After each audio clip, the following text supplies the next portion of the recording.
we go. Here we go. Do.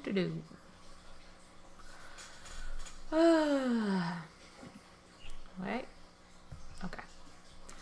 So this week on Comic Book Club, we have read Howard the Duck number 4.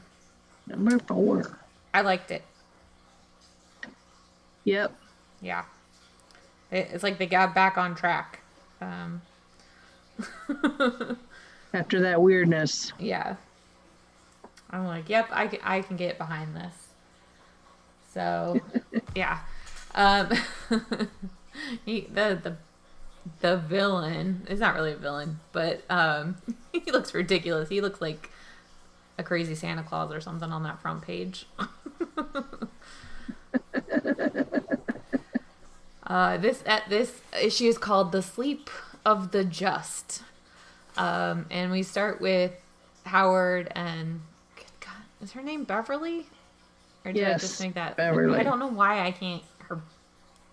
It doesn't stick in my head. She doesn't look like a Beverly to me.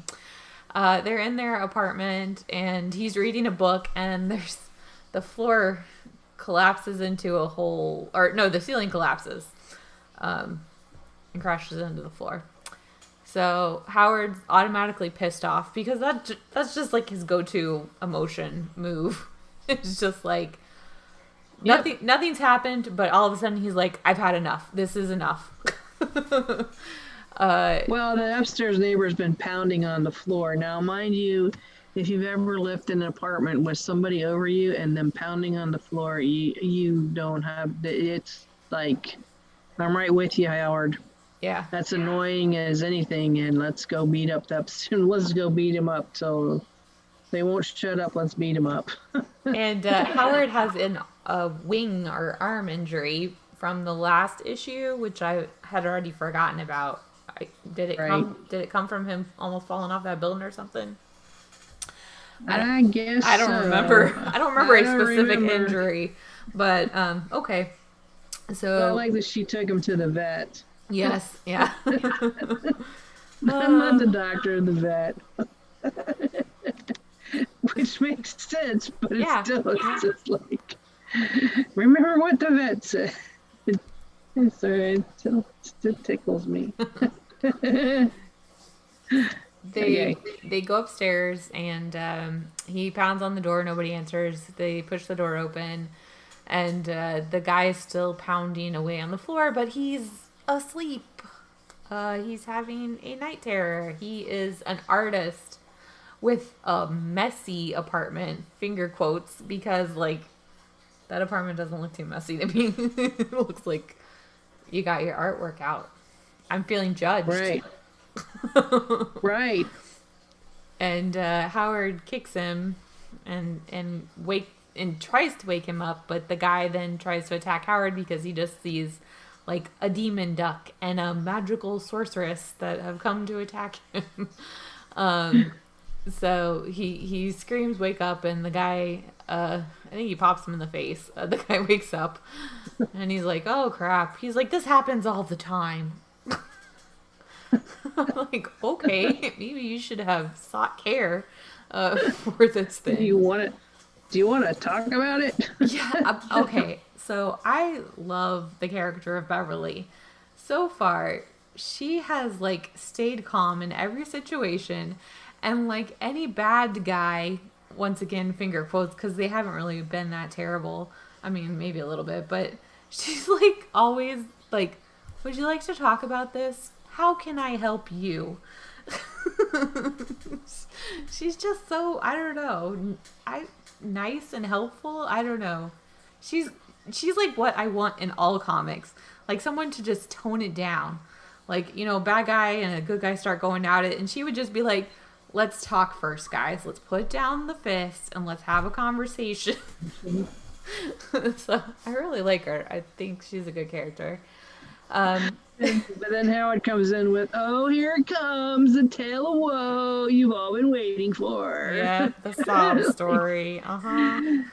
You want to smack him for being insensitive. I don't know. I'm kind of on his side, though. Even though I appreciate Beverly, I'm like, yeah. Nobody's got time for this, because he's like, well, it goes back to my childhood. And man, I'm Howard, because I'd been like, for real? For real, we're going to go back all the way to your childhood. So, it's weird. I guess this guy was like an overachiever, and then the pressure got to him. So then he underachieved. That's relatable. I relate. And as he got older, the way that he like tuned everything out, the like stress of his life out, was to just like fall asleep. And it became like he had the ability to fall asleep and anywhere. Yeah. On a roller coaster while kissing a girl.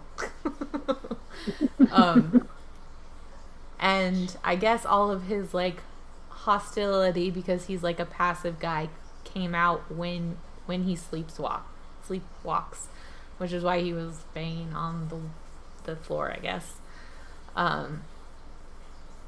So yeah, kind of weird, but okay. So he's got like a lot of built up hostility towards other people that he like represses, and then that repression comes out when he's asleep, which is a lot of the time. And Howard's like, okay, yeah, whatever. I don't got time for this. And then he's like, what is this? I've heard similar stories than that. Why did I flake out? What gets to me about that guy? I don't really... Does this ever get resolved?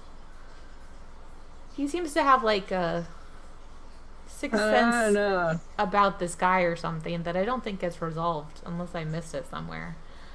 Beverly once again apologizes for Howard's temper because he's just angry everywhere they go. And they go back to go to sleep in their apartment. I guess it's assumed that they're in a relationship, right? Howard, still Beverly? Yeah. Yeah. Okay.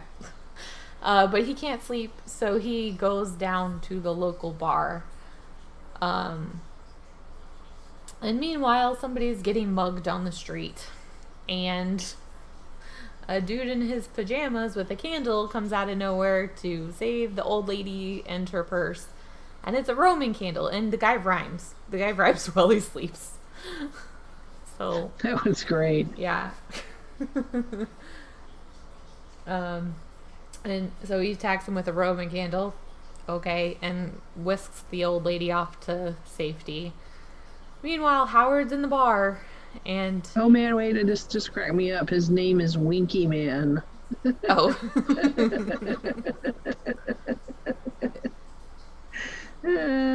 Yeah, he's not the creativest of artists while asleep.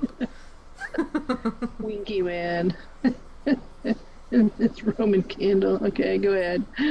So they're at the bar, and like, I mean, I guess Howard's just trying to live his life, right? But he's got to understand that anywhere he goes as a duck, people are going to be like, you're a duck.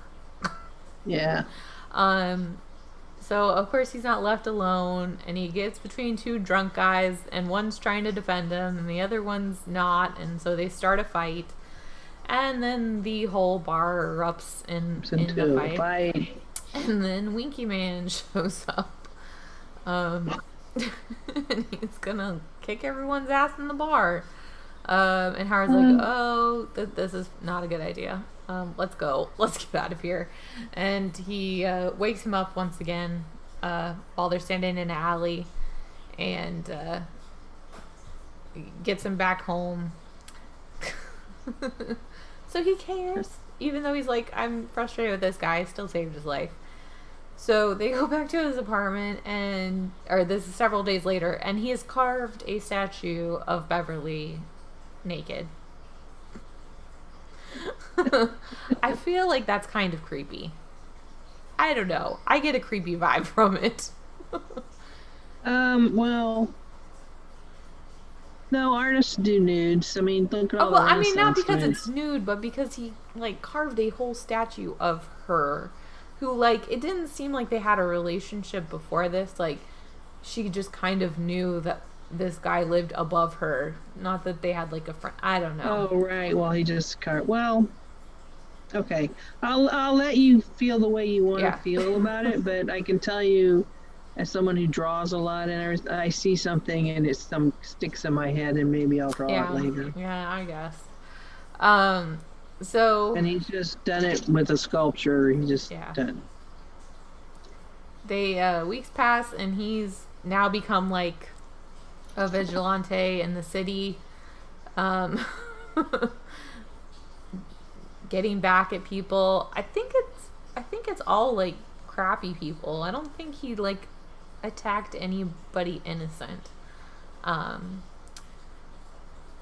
but yeah, he's just Right. going around getting his hostility out.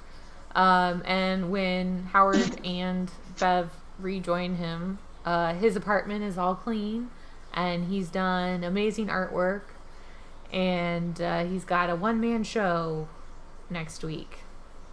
So I guess Howard's just like, he doesn't realize that, he's getting all his hostility out while he's asleep. Like, Howard didn't tell him that that's what was happening. Yeah, I don't know. And so they go to the art show, and there's a dick there. Yes, there is. Calling his artwork trash. And he's like an important art person. And he's like, oh no, my art sucks. And he starts to get sleepy because, that's how he deals with things. He lets his kind of alter ego take it out. But Howard's like, no, you gotta face this. You have to. But he disappears, and I guess he has his pajamas located behind the art gallery because he pops back out with himself in his pajamas again. And there's some police there, I guess, just randomly.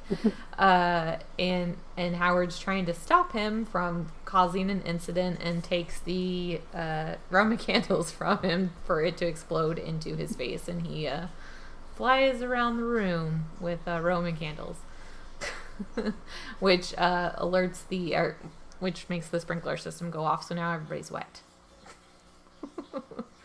Yep. Yep. And this wakes up this dude who I don't even know if I've mentioned his name. I don't remember. His name's Same, isn't it? His last name is Same? Yeah, Mr. Same. Wakes him up, and Howard's like, dude, you gotta just stop doing this and just tell the guy how you feel. So he goes off on the jerk who betrayed his art and pulls his toupee off his head to show he's bald. And everyone applauds. You're just a bald guy. Yeah. And I like that they mentioned the double standards of that, like, oh, well, if he did that to a woman, people wouldn't be applauding him. Like, of ripping hair off a person's head. So, yeah, I really liked that they included that double standard. And the guy, tries to the jerk turns it around and is like, oh, yeah, this was like, art. This was a life is art thing that we did together. And he's amazing. And it's like, yeah, whatever, guy. Shut up. And they get home, and the guy is able to sleep without turning into a vigilante. The end. The end. So I liked it. I thought it was good. I thought it was funny, especially the rhyming part. Yeah, there was a lot of rhyming. So I think some of this came from Shakespeare. Oh, did it? Yeah, because something winky this way comes. There's a line, something wicked this way comes, which I think is from Shakespeare, maybe Macbeth. I'm not sure. I can look it up, but yeah. So some of the lines in there came from Shakespeare, which is kind of cool. When I not recognize that kind of stuff, it's, oh, this is from Shakespeare. This is a take on Shakespeare.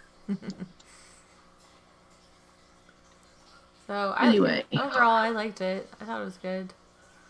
Oh no, we didn't talk about the very end because there were letters to the guy who created it, letters to Steve, whoever. I thought it was funny just because they're like so eloquent in the one guy and him not liking it, and the other guy and him changing his mind about it. He's like, "Oh yeah, I like it now." And like all, I don't know. It was just the weirdest letters to put at the end of this issue. And then there's a special bullpen note that they are making a Howard the Duck as candidate in the 1976 presidential race. And they made like a little pin that you could get for $1 plus 25 cents per postage and handling if you mailed a letter to these people. So I thought that was funny. And I didn't know who would be in the election in 1976. I didn't know which president they were talking about. Which presidential Jimmy race. Carter would have been the Democrat. That would have been 1976. Carter and Ford. Yep, you are And right. this was right after Nixon resigned from presidency, and Ford took over. Because okay. Nixon quit in 1973, and his vice president Gerald Ford took over. So, and Ford was actually, I believe, the first and only president who had never been elected to office, because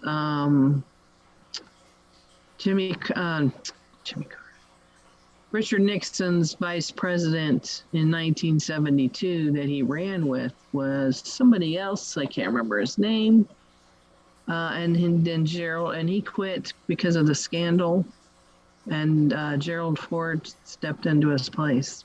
Because I didn't know what they were talking about because it said, but now in this bicentennial bummer of a year, at the crossroads and the pathway of our nation and civilization, in this impossible era when tumult and social trauma have given way to the mine of mediocrity and monotony, I was like, what the hell was going on? What happened in 76? It's 1976. When I read that, I was like, are you sure they're not talking about 2020? These things, just what goes around comes around, man. What goes around comes around. Yeah, 1976, that was kind of a crazy time. Yeah, Jimmy Carter got elected. It was kind of like the nation was just so sick of Republicans and the shenanigans that there was no way Gerald Ford was going to get elected by him on his own. Yeah. He's the only president who's never been elected, was never elected as president or vice president. So it's kind of a cool little factoid. Yeah, that's interesting. It makes a lot more sense now because I was like, I don't understand what's going on, but it must have been something crazy. In 1976 was the bicentennial of the United States, 200th birthday of the United States. Yes, yeah. So that was a big deal, and there was a lot of bicentennial type activities and couple things that I remember in my neighborhood anyway, that they were doing was painting the fire hydrants red, white, and blue, with flaggy type symbolism and stuff like that. So they painted the fire hydrants red, white, and blue.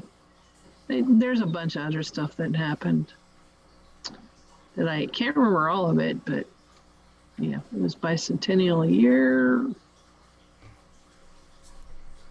I was not born yet. Yeah, sorry, that was before you were born. Yeah. I don't remember what I did that year. I can't remember what I did yesterday, so we're good. If you named a random year for me, I would not be able to tell you what I did during that year. But I do remember, it was one of the big deal things, and we did bicentennial stuff at school and whatever. And so 250 years is coming up. Woo! Jesus. So what do we want to read next? I don't know. Hawkeye is coming out soon. Do we want to read Hawkeye? You want to read Hawkeye? We can. I'll look into it. It's coming out soon? Yeah, I think like November 20 something. I think. I'm pretty sure. Maybe like the 27th, I want to say. They're going to like release 2 episodes at once or something. I don't know. I'm not like super enthused about it. It's going to be Christmas themed. I really hate when shows or movies have a holiday theme. I just don't like them. Wait, Hawkeye's going to be Christmas themed? Yeah, it's like Christmas is happening during whatever's going on in it. Oh. Okay. So I don't know how it'll affect the story. I just don't like Christmas themed movies or television.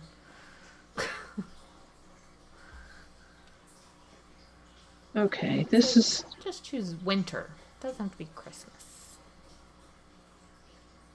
But I guess maybe... Wait, no, his family's back. I don't know. I don't know what it's going to be about. I haven't really looked. I'm just waiting for Spider-Man, for goodness sakes. Spider-Man needs to get here already.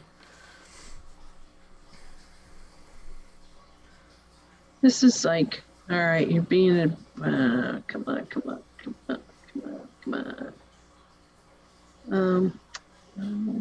No. I'm trying to get the Marvel app is not working properly. Of course it's not. Why would it work properly? Gosh, dog it. Yes. So we'll probably get down, America. That was actually that was like slang. It says 70s. There's actually a song. Get down and get funky or something. Get down tonight. Ah. Get down tonight. Uh-huh. Don't sing Those too are much. the entire lyrics. We'll Whole get song. copyright striked. Whole song. Get down, and that was by the Commodores, maybe? No, not the Commodores.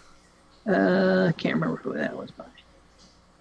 All right, you're just pissing me off here, stupid thing. I want the library. How do I get back to the library? Well, we'll just assume that'll be Hawkeye, and then we'll look into it closer. So, I think that's a good idea. And so I'm going to end the stream. Goodbye. Oh, good. Okay, in the stream.